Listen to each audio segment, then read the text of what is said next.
Now, beekeepers aren't known for political activism, but today, such is the seriousness with which they take the dramatic decline of Britain's bee population, they took to the streets of Westminster. Campaigners are calling for the ban of neonicotinoid pesticides, a group of chemicals used to treat crops which they believe are responsible. The demonstration attracted a number of lobby groups and high-profile faces who want Britain not to block an EU proposal to suspend the use of the pesticides in a vote in Brussels on Monday. But the British Beekeeping Association has told Channel 4 News that the evidence is incomplete, a view shared by chemical companies and some scientists. Well, I'm joined now by the fashion designer Catherine Hamnett, who took part in the protests today, and the chief executive of the Crop Protection Association, Nick von Westenholz. And you believe, Nick von Westenholz, that the protesters and Catherine Hamnett have got it wrong? Yes, that's right. I mean, we are as concerned as anybody about bee health. Bees are absolutely crucial to productive agriculture in the UK, Europe and beyond. But the evidence just isn't there to suggest that these products, these insecticides, have an impact on bee health in the environment. Well, the European Food Safety Authority says that neonicotinoids pose an unacceptable risk to bees, and considering the importance of bees, that they pollinate 2/3 of our food crops. And the Humboldt report that was actually funded by Syngenta and Bayer. So that's got to be completely disregarded. I don't think you've got a leg to stand on.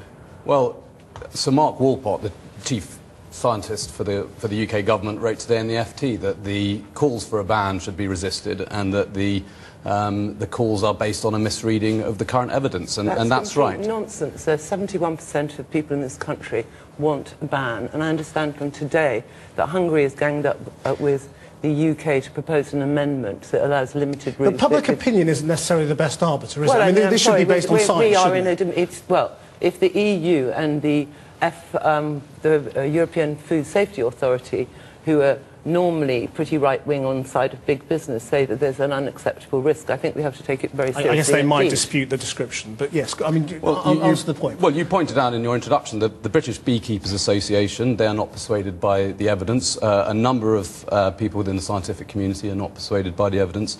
Well, you just answered that point about why is there dispute amongst beekeepers? Do you well, I heard today at the demo that actually the guy in the Beekeepers Association is to some extent a plant.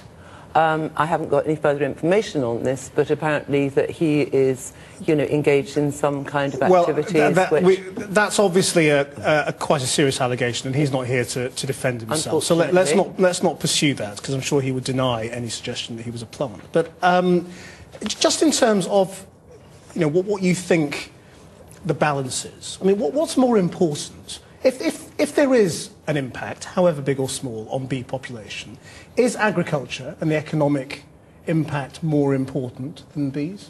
Well, I mean, you've touched on a crucial point, because bees are crucial to agriculture. So if there was an impact on bees in the environment, and this is about whether out in the field there is an impact from these products on bees, then it wouldn't be in the interest of the industry, the farming industry, the wider agriculture industry, to continue with the practice that caused damage. Similarly, what would your priority be? I mean, if there was an impact on agriculture and on economic productivity? Well, France and Italy have banned them, and they have no impact. 71% of the people in this country, according to a poll of a fairly large sample, are for Britain supporting this ban. So it would be actually quite undemocratic if we didn't. Well, I mean, as you say, I mean, public opinion, the extent of that should play on what is a scientific policy-making issue, I think is debatable. But where science is inconclusive. The science is there. The science is sufficiently there to say that neonicotinoids pose an unacceptable risk. It's a binary issue. Either there is evidence of harm. A ban.